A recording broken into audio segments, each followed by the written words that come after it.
Jeremy, good morning. Good morning. Thank you for having me on. Happy to have you on. As much as I adore you, and I know the feeling is mutual, Very much. who should be watching this? ACEs. That means small business founders in the agency, course creation or creator space, the expert space like authors, coaches, consultants, and SaaS founders, especially B2B SaaS founders who are selling into small businesses. And That's why should they watch this? Because I'm going to teach them how to bring their sales processes in line with a giver mindset. So if they are givers who have felt stuck around their sales process, or if they're having a team member struggle because that team member is too nice, or perhaps a people pleaser or something along those lines, it shows up in different ways, then we can get that person on point with sales without taking that person out of their zone of genius. You can have the zone of genius and you can have a high close rate at the same time without feeling weird about it.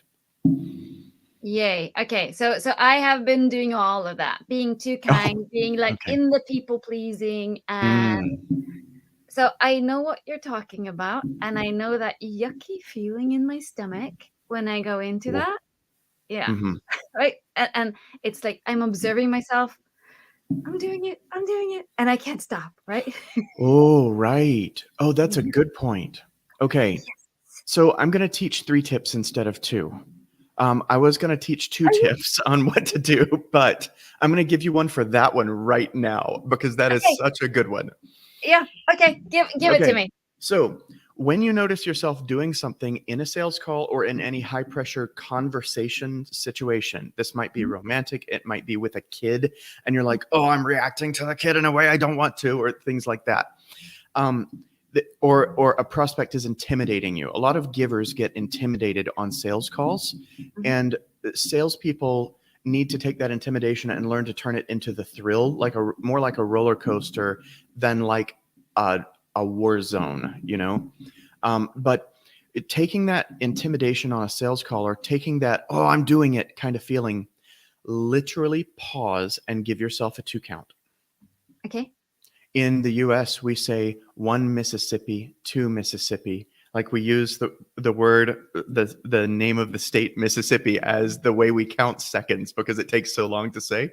So give yourself a 2 count when you are, I'm doing it, I can't stop doing it. You absolutely can stop doing it, but you have to literally physically stop, and your body will hijack. When you stop your body, like you just, you will see me a lot of times when I'm trying not to interrupt someone, or I'm like giving them their chance to talk.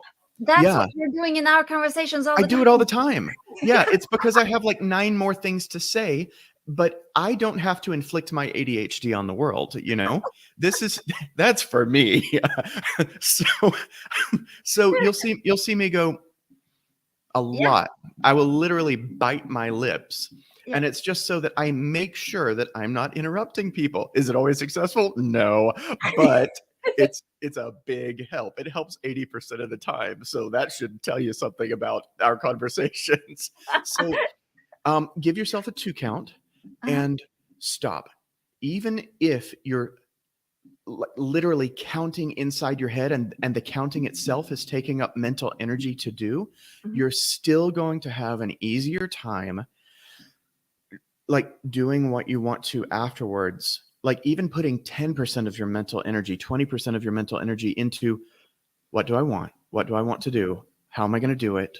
Like, even if you're counting at the same time, it's still going to give you a lot of juice in that situation. So just stop, count, like just break the process instantly, and then restart. You can even restart the last question you were going to ask, but restart it a different way. I cannot tell you how many times I'm a bit of an open book, as you know. And I've had people tell me, oh, your superpower is being really transparent. I'm like, oh, that's a gross one right there. I don't like that superpower, but they're right in a way. But this transparency means that I am frequently on the verge of sharing something that I shouldn't say, and I have to stop and I have to decide to say something else instead. It's not usually because of nervousness or intimidation. It's usually because of something more like I want to keep it confidential, or I'm rethinking the concept that I want to approach. And so I just stop and I change the sentence in the middle of the sentence, and nobody knows I'm doing it except you now. But nobody notices. This is not something that feels weird or unnatural in a conversation after the first 3 or 4 times you practice it. It's very easy. So just give yourself a 2 count or a 3 count or whatever count you need, and just stop and think. They're not expecting you to be superhuman or a robot. Nobody wants you to be an AI. They want to be talking to a human. So they expect you to have to stop and think now and then. Give yourself and them that gift. Yes, that's a good point, because I have so many times I notice myself stumbling in my words or not finding the right words, and I pause, and then I feel like, wow, they're waiting for me to, Yes.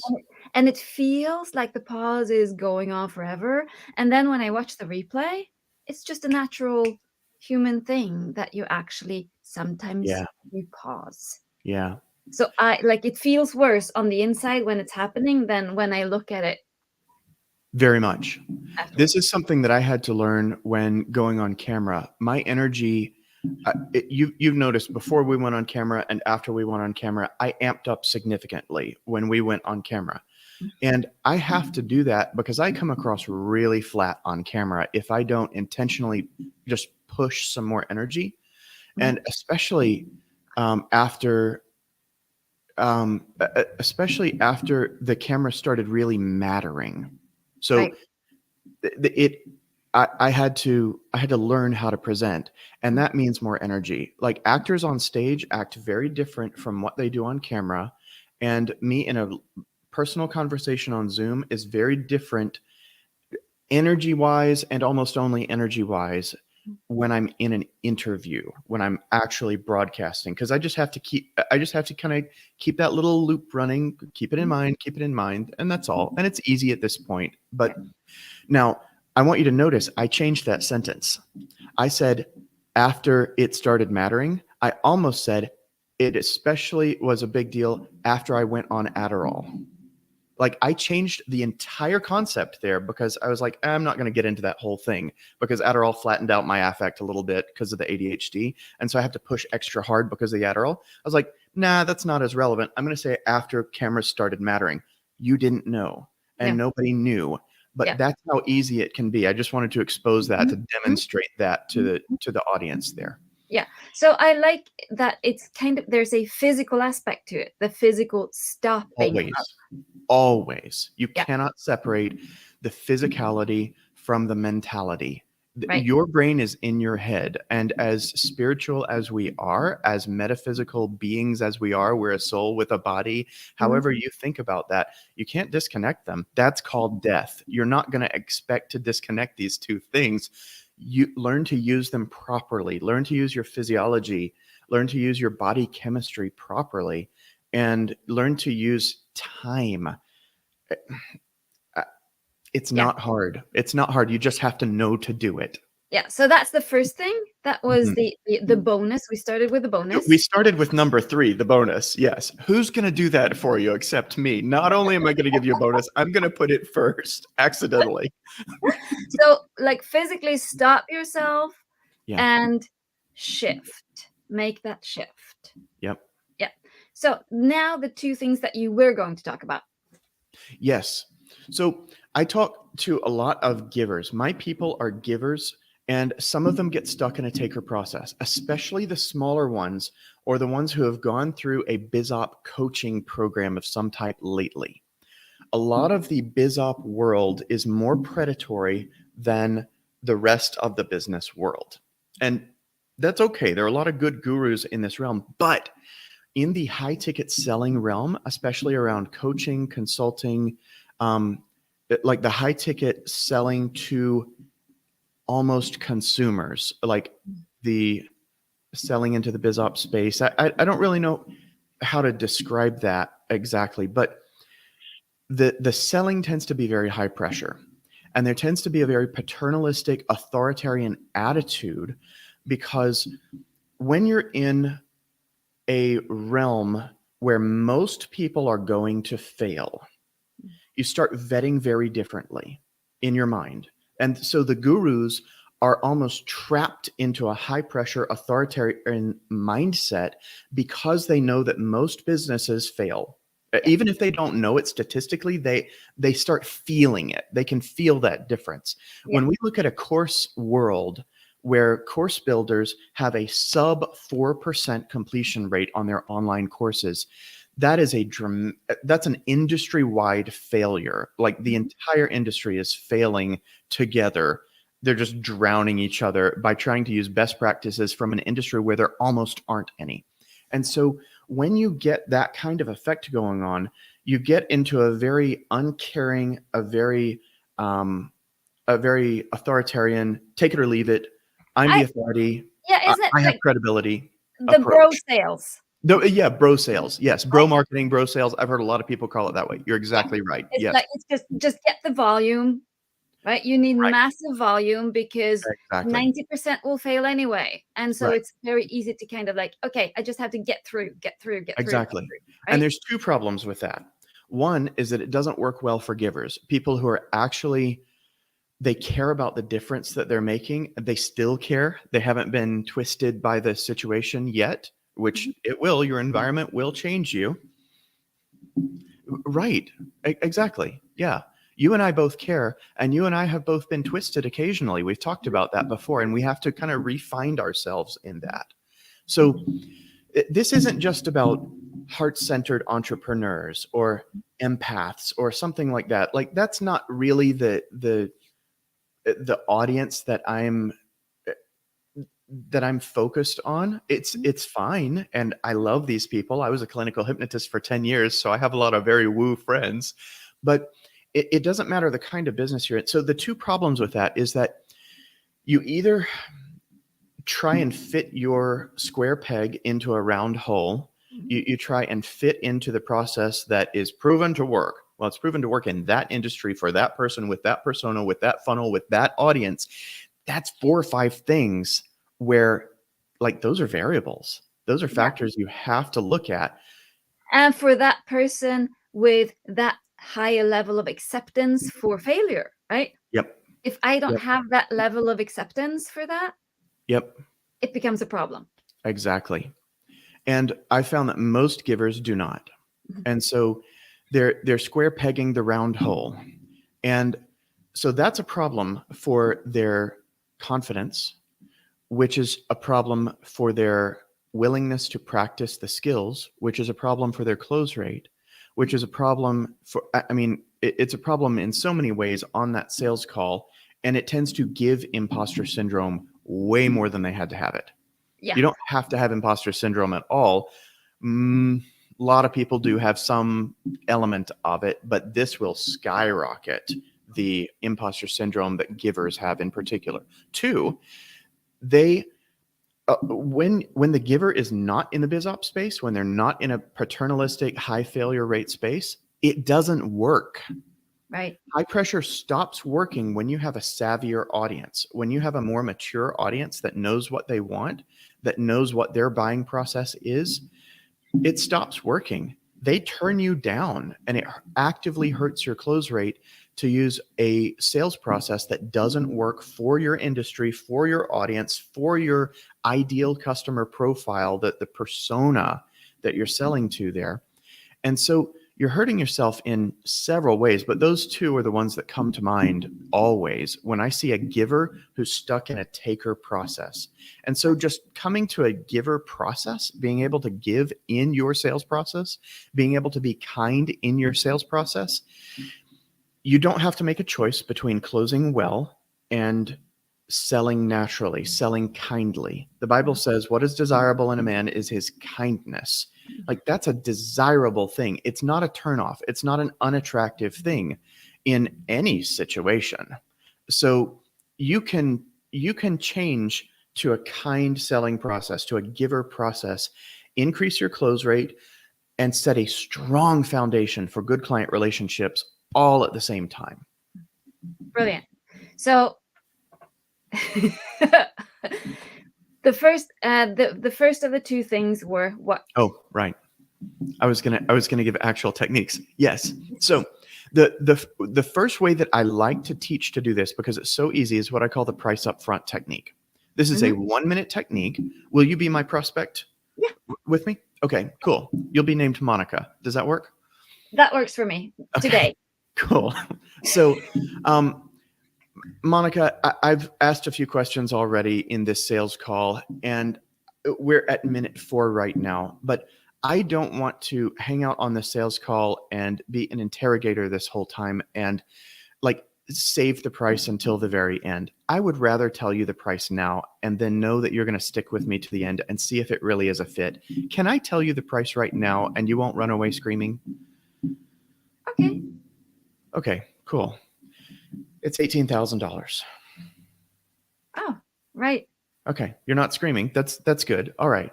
So now I can relax, and you can make faces at me, or you can mute and scream if you need to, or whatever you need to do. But like, is that even in range? Assuming that we find the right fit here over the next 40 minutes or so, assuming that the value really is there, and assuming that we're solving a big enough problem, like, is that even in range? Is that even doable? If you show me that you can deliver, yeah. Okay, cool. Wonderful. Well, let's get into it and see what we can do here. Okay.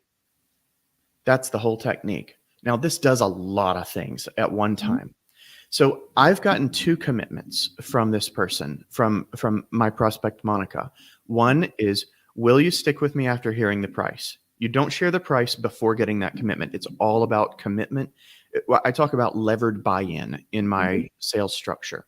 So a lot of people who hang on to the price until the end and do what I call the ambush, the scorpion sting. They're ambushing people with the price, and then it's that the first person to talk loses. It's a very high pressure mindset to it. So this takes a lot of pressure out. You're being kind because is there any qualified prospect that doesn't want to know what the price is? Not one. Not one. If they're qualified for your thing, they're going to care because they're looking at spending money with you. The only people who say price is no object are the people who are so rich that they pretty much don't need you, or depending on your thing, or the people that have no intention of buying today and they've just exposed themselves to you, and that's 90% of it. It's very rare that a very rich person will say price is no object. They've learned not to show off that way. The people who are showing off with price is no object, it always is, and I always hit them with it immediately. Oh, okay, so if we have a $60,000 offering, then is that going to be okay? And they go, whoa, 60,000. I'm like, so it is an object. Like, so those people are just a bit unserious. But the people who are qualified to buy, who may buy, they care.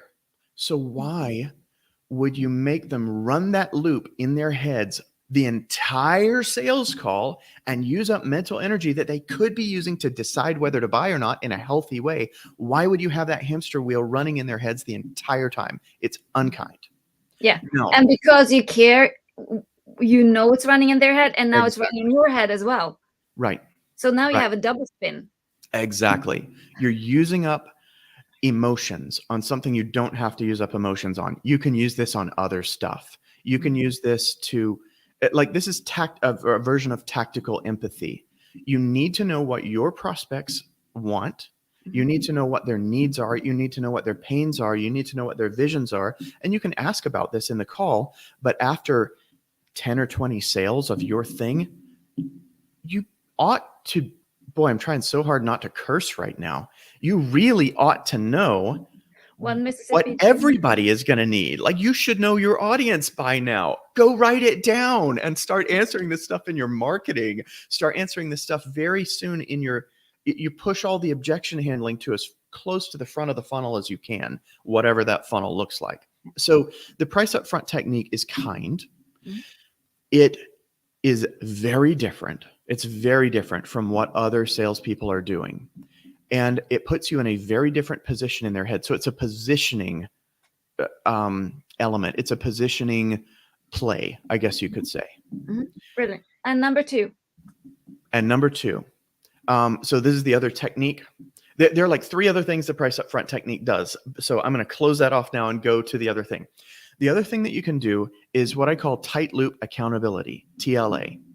And this is different from a 3-letter acronym, the TLA most people know.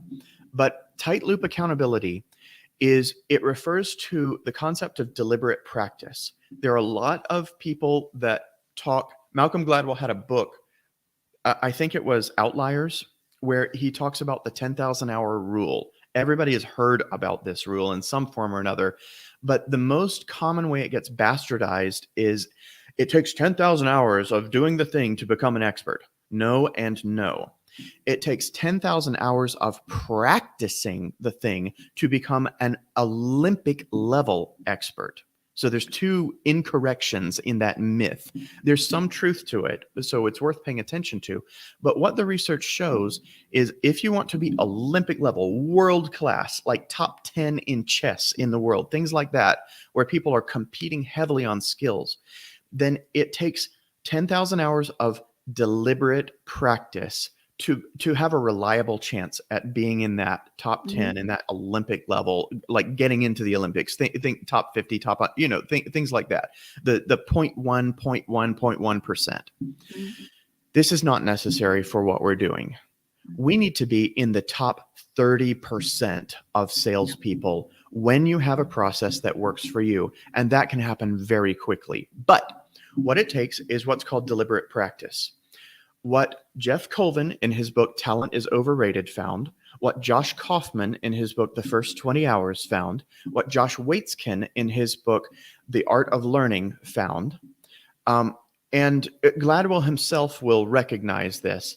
And then Anders Ericsson with the whole flow concept, the guy who invented the flow concept, and Csikszentmihalyi, around flow and the challenge band and all that stuff. There's so much research that has grown from these people's work that is very reliable. You practice with a tight feedback loop. So you get objectivity, record your sales calls. If you are in any country or province that allows you to record your sales calls without telling someone, you're golden. If you're in a province where you have to tell other people, you turn on the Zoom recording and you say, they see the light, you're golden. Either way, you're golden. There's no excuse not to record your calls. And then review those calls. Send them through Otter, send them through Fireflies, send them through Fathom, send them through any of I see 4 new AI transcription softwares a day that can record and transcribe your calls and make meeting notes and summaries and all this kind of stuff. It's inexcusable not to have this available to you, but review it and you say, okay, where did I go wrong? In a structured way. And my structure is the 7 levels of the sales call overhaul. That's what I do with people. And we raise people's close rates by 35%. Like my promise to them is we raise their revenue per call by 35%, or we send them to Vegas from anywhere in the continental US with their spouse for 2 days. So it's always fundamental stuff, and it's always stuff that can be practiced in a very mechanical way. This doesn't have to be guessing. It doesn't have to be mystical. It can be mystical in the sense of how easy it feels once you're doing it well. And once it feels natural, it opens up your flow, but it doesn't have to be guessing. And so that deliberate practice, you practice the thing, you role play the thing, you review it immediately, and you say, nope, that's not quite it. Okay, I'm going to do it this way instead. And then you iterate. And then you review it again, you iterate. You review it again, you iterate. You hear the best piano players. One of the key things about deliberate practice is that they will practice the same difficult, annoying passage over and over and over and over and over until they can't get it wrong anymore. Right. They get it right a lot more than they get it wrong. So they'll get it wrong 3 times. They'll practice it 9 times. They'll get it wrong 1 more. Practice it 9 more times until they get it past a point where they don't get it wrong anymore within a certain framework. Like they get it right 50 out of 51 times or something like that. Yeah. So And this is what that I number's will do. Yeah, this is what I will do when I learn the language, yeah. like the difficult words and the difficult Yep. sounds. I will just Mhm. go and repeat and repeat and repeat and repeat, and preferably out loud. I will even do it like out Yes. walking in Out loud public. matters a lot. Uh, Again, the body has to be connected to this. You can't yeah, just think you've got it. You're always wrong until you do it. yeah. Yeah. So I don't have an issue with that. Do learning languages. Mhm. I don't do it with my sales calls. Ah. Well, Interesting. I can show you a structure for it. I'll happily share my sales call overhaul 7 levels with you. Yeah. Yeah. See, guys, this is what happens when you get friends with Jeremy. He will just give you everything. Yeah, but that's interesting. And I'm thinking that's because when we do our business, when we have stuff that is difficult in our business, it's kind of personal, right? Very frequently. Yes. Which I'd is say I spend 70% of my time in the executive coaching stuff where we're teaching this mental model or that mental model. I'm hanging out at the belief level rather than the environment level or the mechanical behavior level. Like I teach the mechanical behavior, but that's teaching. The stuff people really need is the confidence, the validation, the coaching, the training. Like you can't teach a tomato vine to grow up a trellis, but you can train it. You yeah, train it and you tie it in and you make it work. It doesn't have to learn that. yeah. It gets it. So that is what you are trying to do, or that's what you're creating now with the newsletter. It's Yes. actually training and having us do the things that I think I'm not the only one avoiding this. Yeah. I The would mental model. imagine we Mhm. do. Yeah, people avoid hard things. It's a rare person that has the mental model of notice hard thing, lean in. Mhm. That's an unusual structure to have in your life naturally. It usually comes from a certain amount of trauma or that has created a certain kind of drive, like an I'll prove them all wrong sort of drive. Those people tend to have that lean into the hard thing, kind of thing. It's not always pleasant for them, and it can be much easier and in flow. And those people can be amazing givers as well. That's Yeah.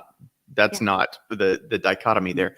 But when we lean in to the hardest thing and we find a way that makes it stupid simple, one person said. I asked some friends a while back. I was like, okay, I was teaching how to do mental modeling, how to find out what people are doing in their heads, and then let's do it. If it works, let's do it. If it doesn't work, let's help them stop doing it. But okay, you guys are jacked. What do you do in your heads? How do you get yourself to work out?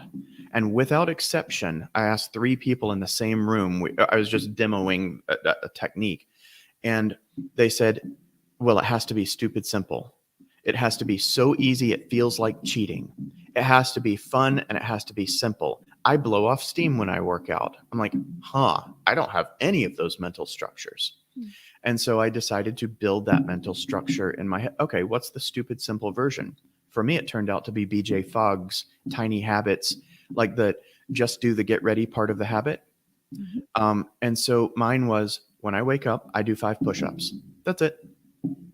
I mean, how low pressure is that? I'm that takes me 30 seconds, 20 seconds, something like that. I mean, I'm disciplined with it, but only for 30 seconds. And then I might feel like working out something else. I might feel like actually going to failure. I might feel like this, but that's a mental model that I can use now. That trying my easiest. I registered the domain trying my easiest because I liked it so much. But this training stuff that we need to do, I want people to not just have the mental models they need available to them, but to have a training structure available to them as well. And so that's what I'm trying to do with the Mental Model Monday newsletter.